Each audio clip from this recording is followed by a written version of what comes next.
Chapitre 2. La dialectique des sociétés humaines comme devenir de la raison. Paragraphe 6. La valeur d'usage et le mouvement du sacrifice. Dans la vie errante que menait l'humanité à ses origines, les forces productives qui se constituaient avec le mouvement de l'outil ne pouvaient pas encore prendre la forme de la richesse. La maison n'était pas encore apparue, qui assurera une séparation effective et les conditions d'une accumulation.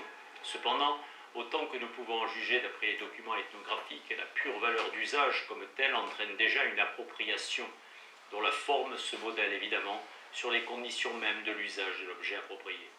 Ainsi, dans les sociétés chasseresses que nous connaissons, l'individu est constamment reconnu comme propriétaire de ses armes et outils, tandis que le terrain de chasse, dont l'occupation effective n'est possible que sur le plan collectif, appartient au groupe. Il semble ainsi que le sens de la propriété dérive tout naturellement de l'exercice même des forces productives. L'appropriation des valeurs d'usage se constitue avec les apparences d'une légitimité absolue. Elle n'en implique pas moins, en fait, une expropriation de l'ensemble des producteurs, puisqu'elle ne consiste pas dans la simple jouissance de l'objet, mais bien dans l'exclusion de droit de toute participation d'autrui, alors qu'il appartient précisément à l'être réel de la valeur d'usage de pouvoir servir à tous. Bien évidemment, l'opposition à ce stade de la propriété individuelle des armes et outils et de la propriété collective du sol est elle-même intérieure à la forme générale de la propriété privée, puisqu'il ne s'agit encore dans le second cas que de groupes privés qui défendent leur exclusivité. C'est donc ici qu'apparaît la mystification originaire qui justifiera tout le processus ultérieur de l'exploitation, car l'exclusivisme dans la possession de l'objet entraîne la négation de sa réalité effective et son absorption dans la transcendance d'une pure conscience de soi, où s'accomplit l'union mystique du propriétaire avec sa propriété. Si la structure raffinée des grandes religions de l'époque historique pose des problèmes d'interprétation parfois délicats, la religion primitive révèle naïvement son contenu dans le caractère immédiatement pratique de ses fonctions. Elle garantit le droit exclusif du groupe à occuper son territoire par la constitution de pouvoirs sacrés sur la nature environnante, en même temps qu'elle sanctionne la propriété individuelle en attribuant au sujet humain une essence mystique. Ainsi, chez les Australiens, selon les observations de Spencer et Gillen, il n'y a jamais de tentative d'annexion ou d'empiètement, soit entre les différentes tribus, soit entre les groupes locaux dont chacune est constituée. Or, c'est là le résultat de la ferme conviction des natifs qu'ils sont les descendants directs ou les réincarnations d'ancêtres qui étaient spécialement associés à certains lieux, où leur esprit est resté quand ils moururent. En effet, chaque groupe local est composé largement, bien que non entièrement, d'individus portant le même totem. Une circonscription appartient à des hommes kangourous, une autre à des hommes émous, etc. Ainsi, encore que l'évolution du clan ait amené sa subdivision en plusieurs groupes, dont chacun peut admettre des étrangers sur son territoire, il reste que le totem se maintient comme le centre de la vie spirituelle du groupe local. Et il ne fait aucun doute que cette parenté mystique ne fonde la propriété du sol, puisque l'essentiel du culte consiste précisément à commémorer la manière dont les ancêtres totémiques vinrent occuper au temps légendaire de l'Alkeringa la terre que détiennent maintenant leurs descendants.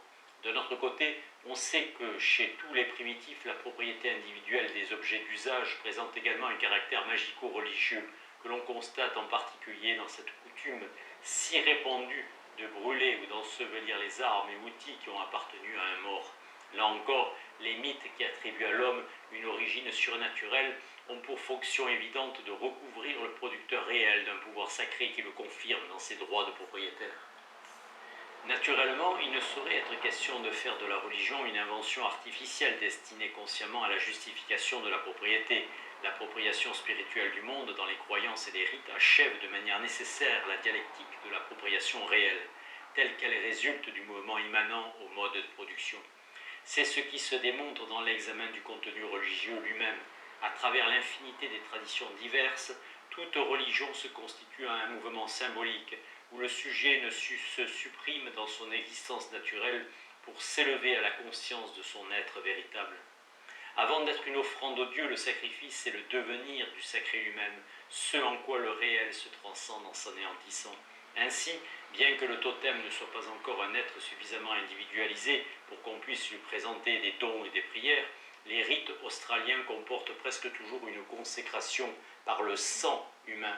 Plus particulièrement, dans les cérémonies d'initiation, l'adolescent se voit infliger des mutilations extrêmement douloureuses, telles l'extraction d'une dent, la circoncision et la subincision, qui marquent la mort de son être naturel et son accès à la vie mystique. Or, il est clair qu'un symbolisme de ce genre ne peut se référer qu'aux luttes violentes qui s'élevèrent avec l'apparition des premières valeurs d'usage constituées dans l'activité productrice et se maintiennent à ce titre de moments absorbés et toujours renaissants sous l'équilibre des rapports sociaux définis par le statut de la propriété. Le jeune initié devient un homme véritable avec les droits acquis aux membres du groupe par la répétition symbolique du devenir effectivement réel ou à travers des conflits sanglants se constitua une forme d'appropriation reconnue par tous en tant qu'elle sanctionne les rapports de production ou rapports d'échange qui s'imposent dans le mouvement même des forces productives. Il ne s'agit pas encore au stade originel auquel nous nous plaçons d'échange de biens qui supposerait évidemment déjà acquis le sens de la propriété, mais simplement d'échange de services impliqués dans les conditions objectives de l'usage de l'outil. Une collaboration s'imposait à l'intérieur de chaque groupe pour les chasses collectives et la fabrication de l'équipement, de même que des rapports de bon voisinage s'établissaient entre les différents groupes, vu la nécessité pour chacun de se consacrer à la recherche de la nourriture en l'absence des conditions objectives d'une exploitation. Ainsi, la conduite originaire d'accaparement est réprimée par la forme des intérêts communs, l'échange de services obligeant chacun à respecter les valeurs d'usage détenues par les autres, puisqu'elles sont justement nécessaires à l'exécution de ces services eux-mêmes. Par là se trouve pratiquement assurée une possession de fait qui se transforme par le développement de son contenu immanent en propriété de droit. En effet, les conflits ainsi apaisés ne sont pas entièrement supprimés, mais simplement intériorisés. Le mouvement d'exclusion caractéristique de l'accaparement prend la forme d'une esquisse réprimée, vécue comme un mouvement intentionnel, où le sujet s'efforce constamment d'exclure idéalement les autres de la jouissance de l'objet. Il ne s'agit pas simplement des valeurs d'usage qu'il possède déjà et s'approprie de manière définitive par l'affirmation d'un exclusivisme systématique. L'acte d'accaparement se poursuit sur le plan intentionnel pour les objets même que détiennent les autres et la reconnaissance de la possession d'autrui qui la transforme en propriété n'est précisément possible que sur le fondement d'une exclusion esquissée, vécue comme négation. En effet, reconnaître un objet comme propriété d'un autre, c'est s'en être d'ores et déjà emparé pour y renoncer immédiatement et l'attribuer à cet autre. Autrement dit, le mouvement de l'accaparement se trouve vécu comme immédiatement arrêté, mais l'arrêt lui-même n'est justement possible que parce que le geste s'est déjà esquissé, et je prétends bien, en restituant l'objet, lui donner un sens qui n'aurait pas sans l'opération de ma reconnaissance. Ainsi, la constitution sociale du droit de propriété implique originellement en chacun un mouvement universel d'appropriation qui équivaut à une expropriation universelle.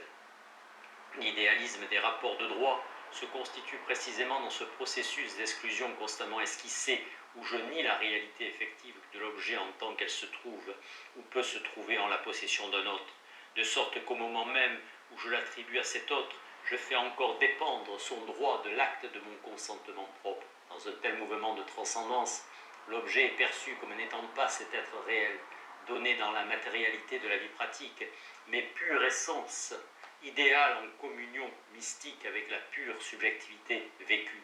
Les animaux et les plantes ne sont plus ces réalités naturelles dont l'homme prend effectivement possession par l'usage de l'outil. Ils se présentent comme de pures formes surnaturelles d'ores et déjà disponibles dans l'intériorité d'une pure conscience spirituelle de soi. Dans un tel horizon de rapport magique, le sujet se reconnaît lui-même dans l'une de ces formes qui définissent pour lui tout sens de vérité. Il est le kangourou, l'émou ou la fleur d'Akea, pas l'objectivation de l'acte d'appropriation dans l'abstraction de la substance mystique. Le totémisme achève l'aliénation du producteur en le confirmant dans ses pouvoirs de propriétaire. Le sacrifice reproduit sur le plan symbolique le drame effectivement réel, où la jeunesse de l'état de droit, à travers les violences originelles, se présenta à la conscience sous les apparences mystérieuses d'une mort de l'être naturel, suivie d'une résurrection dans la forme de l'essence sacrée. Car l'accapareur qui a affronté la mort dans la défense des biens accaparés renaît à titre de propriétaire. La religion n'est pas une sanction extérieure de la propriété, elle en est l'exaltation intime et la justification passionnée. On comprend maintenant pourquoi les primitifs, dont tous les témoignages s'accordent pourtant à mettre en valeur le bon sens pratique et la finesse d'observation, semblent vivre dans un monde parfaitement étranger à l'expérience réelle. Ainsi, tout en utilisant leurs armes avec adresse et sagacité, ils restent convaincus que l'efficacité n'en est due qu'à un pouvoir surnaturel, le mana qu'ils se croient obligés de développer par des pratiques magiques extraordinairement pénibles et souvent cruelles. Il est clair que des aberrations aussi universelles et persistantes ne sauraient s'expliquer par le simple effet de l'ignorance. Et du reste, à examiner le contenu effectif de la notion du mana, on y trouve plutôt un début authentique de connaissance sous la forme des schèmes élémentaires qui définissent l'usage des objets dont dispose le primitif. Ainsi, le mana d'une lance n'est en fait que le pouvoir même de cette lance de tuer l'adversaire par l'action de la pointe. De manière plus générale, les êtres légendaires dans leurs exploits fantastiques se servent du même type d'armes et d'outils que les hommes réels dans la vie quotidienne. Le couteau, la lance ou le boomerang, et s'ils utilisent également des instruments surnaturels, il ne s'agit à en considérer les effets que de substituts symboliques d'instruments profanes. En un mot, l'action mystique reproduit la structure des activités réelles, et puisqu'il s'est démontré que le concept n'est que la forme symbolique où s'esquisse un moment déterminé de la production, l'objet magique, comme objet imaginaire, se définit comme l'application immédiate aux données sensorielles des schèmes conceptuels acquis dans l'expérience du travail producteur. Il est l'outil symbolique dont l'usage idéal trouve en quelque manière son fondement dans l'efficacité de l'outil réel où il a pris son modèle. Nous ne sortons pas ainsi du mouvement immanent à la vie matérielle, et l'ouverture de la conscience au monde se révèle la vérité de l'être, n'est que l'épanouissement même de l'activité productrice qui se constitue par le symbolisme du langage en une structure universelle de production. Et pourtant, c'est cette révélation même qui se présente comme un mystère, où le sens véritable de l'être se transmue paradoxalement à une négation de l'être effectivement réel. Les déterminations réelles étant niées et dissimulées sous la forme surnaturelle d'une pure efficacité mystique. La lance tue, non pas parce qu'elle est pointue, mais parce qu'elle a du mana. C'est qu'en effet le développement économique comporte lui-même un moment négatif. L'acte d'accaparement et d'exclusion qui dissimule la réalité effective de l'objet et la subtilise aux prétentions d'autrui. La révélation comme dissimulation définit la mystification originaire, où l'être réel du producteur se transcende dans l'essence sacrée du propriétaire en identité mystique avec sa propriété. Cependant, sous la dissimulation se maintient la conscience de conflits toujours possibles, et l'être du sacré apparaît comme infiniment redoutable, car il renvoie dans les profondeurs de la conscience de soi à la réalité effective de la propriété comme jouissance exclusive et toujours menacée. Aussi la vie mystique ne s'en tient-elle pas au simple vécu du mystère en tant que tel. Devant les terreurs sacrées qui reflètent les dangers réels de l'exclusion réciproque, elle s'organise en un système de rapports surnaturels qui préserve le sujet de ces périls mystérieux en sanctionnant le rapport réel des forces dans les échanges imposés par les activités de production. L'ensemble du monde naturel ayant été transféré sur le plan mystique par le mouvement de l'accaparement esquissé et réprimé, l'équilibre des forces réelles entre les divers producteurs vient s'y reproduire à titre de forme d'appropriation valable pour tous. Une telle forme s'étend évidemment à la totalité de l'être, puisque l'objet n'est reconnu comme existant qu'en tant qu'approprié. Ainsi, les divers groupes de la tribu, en s'adjugeant chacun une partie du territoire, se partagent également les êtres de la nature. Les plantes et les animaux, le soleil, la lune, les saisons, le vent, se répartissent entre les différents totems qui symbolisent pour chaque groupe son pouvoir d'appropriation.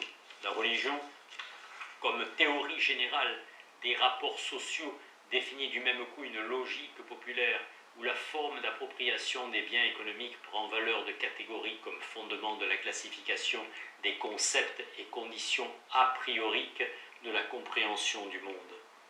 Ainsi se constitue un réseau de participation réglé qui prévient les conflits possibles et préserve en chacun le mouvement originaire d'accaparement. car cet ordre même s'est élaboré dans la substance du sacré où chacun a conscience de s'approprier d'ores et déjà la totalité de l'être, puisque cela même qui lui échappe comme appartenant à autrui n'est posé comme tel que par son opération propre. En transposant sur le plan surnaturel le mouvement réel des concessions réciproques, l'état de droit accomplit ce prodige de restituer le sens d'extériorité dans la forme même de l'exclusion, vécue comme négation et transcendance. Ainsi l'union s'opère dans la distinction elle-même, et le sujet s'exalte dans la certitude intime d'une liberté absolue, où chacun se retrouve dans l'être autre en le constituant en soi-même. Telle est la joie mystique qui justifie pour la conscience avec la forme privative de l'appropriation l'aliénation de l'existence réelle dans la transcendance des essences mythiques. Bien évidemment, une extase de ce genre implique un contenu positif, nié et dissimulé, mais qui n'en fonde pas moins la signification authentique de l'existence spirituelle. En effet, la jouissance du soi comme soi universel se présente sous sa forme réelle dans le moment originaire des rapports humains ou rapports de production où chaque producteur se dépasse réellement lui-même dans l'universalité du travail social. Par là, la vérité du concept originellement défini par la structure technique de la production s'élève à la plénitude de sa signification comme vérité de l'existence.